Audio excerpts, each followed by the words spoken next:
Hola, ¿qué tal? Yo soy Yart y estos fieles a las escrituras. El día de hoy vamos a estar revisando Levítico 21 a capítulo número 23, donde habla de la santidad de los sacerdotes y de las fiestas santas. Para ello vamos a estar leyendo nuestro devocional, como todos los días lo hacemos, de Caminata Bíblica de tu andar diario, y el resumen menciona lo siguiente: los privilegios a menudo traen consigo responsabilidad, y en el caso de los sacerdotes de Israel, la responsabilidad de servir a un Dios santo demanda mucho. Los sacerdotes han de evitar contaminaciones que otros pueden experimentar. No pueden tener defectos físicos para servir en el santuario. Vemos que como en Levítico menciona que el sacerdote no tenía que tener ningún defecto físico en su cuerpo, e inclusive da algunas especificaciones, por así decirlo, muy claras de qué no deben de tener o qué padecimientos no deben de tener. Han de ser responsables de mantener la pureza en la adoración sacrificial de Israel. Tienen que presidir en las fiestas anuales de Israel y en las asambleas solemnes. Es una asignación que requiere mucho. Guiar a una nación en adoración colectiva a un Dios santo, un privilegio que no es para tomarlo a la ligera o entrar en él descuidadamente. Vemos cómo era muy demandante la vida del sacerdocio, y vemos que uno no elegía ser sacerdote, sino que Dios lo escogió, y en específico escogió a la familia de Aarón.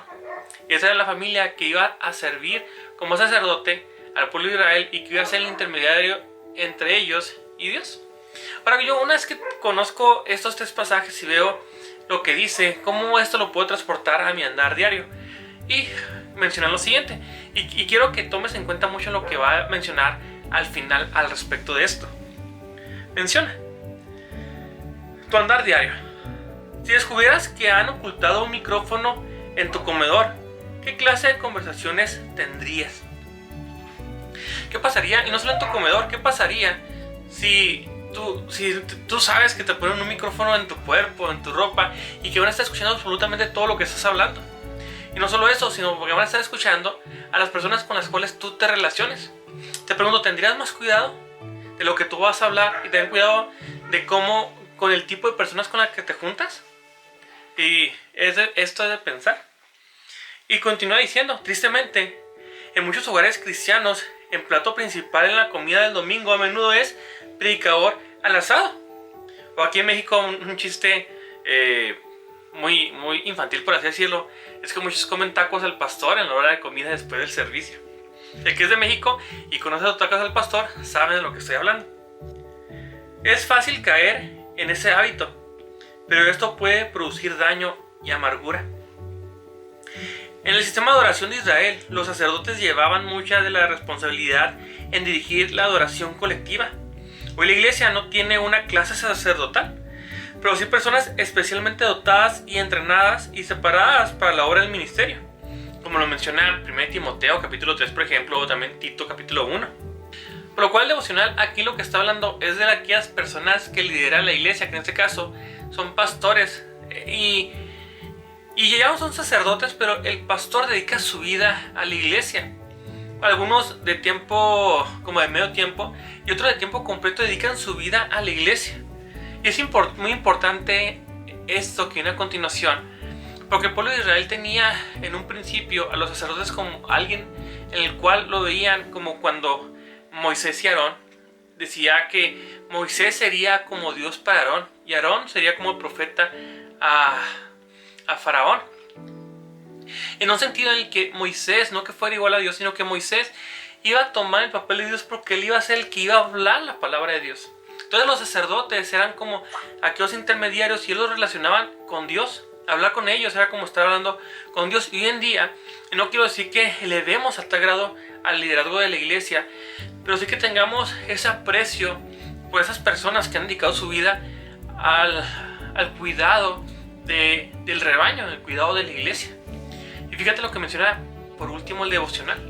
¿Con cuánta frecuencia te acuerdas de vuestros pastores que os hablaron la palabra de Dios? Y esto lo menciona Hebreos capítulo 13 versículo 8.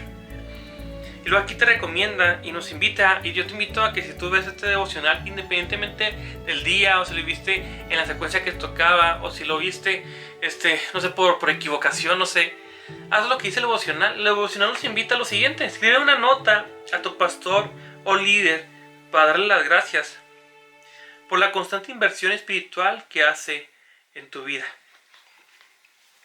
El llamado de sacerdocio en Israel no era un llamado solitario, era una familia que se encargaba del rebaño, o en este caso del pueblo. Sin embargo, muchas veces el liderazgo en la iglesia, especialmente el pastorado, es un ministerio de soledad. Muchas veces el pastor, su familia no comparte el mismo deseo, el mismo anhelo, ni siquiera el mismo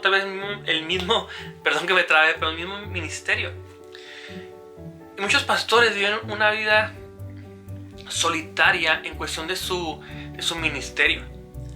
No solitaria en el sentido en el que no tengan un hermano con quien platicar, o tengan un hermano que tengan coinonía en la iglesia, sino soledad en el sentido en el que muchas veces ellos no son pastoreados y que ellos no tienen alguien con el cual desahogarse y decir las cosas por las cuales está pasando en la iglesia. Yo te invito a que reflexiones y que tomes este pasaje en cuenta, y que puedas tú bendecir y hablar con tu pastor o con alguno de los líderes de tu iglesia. Te recuerdo, yo soy tu hermano Yar, esto fue Fieles a las Escrituras. Espero que la gracia de nuestro Señor Jesucristo, el amor de Dios y la comunión con el Espíritu Santo sea con cada uno de ustedes.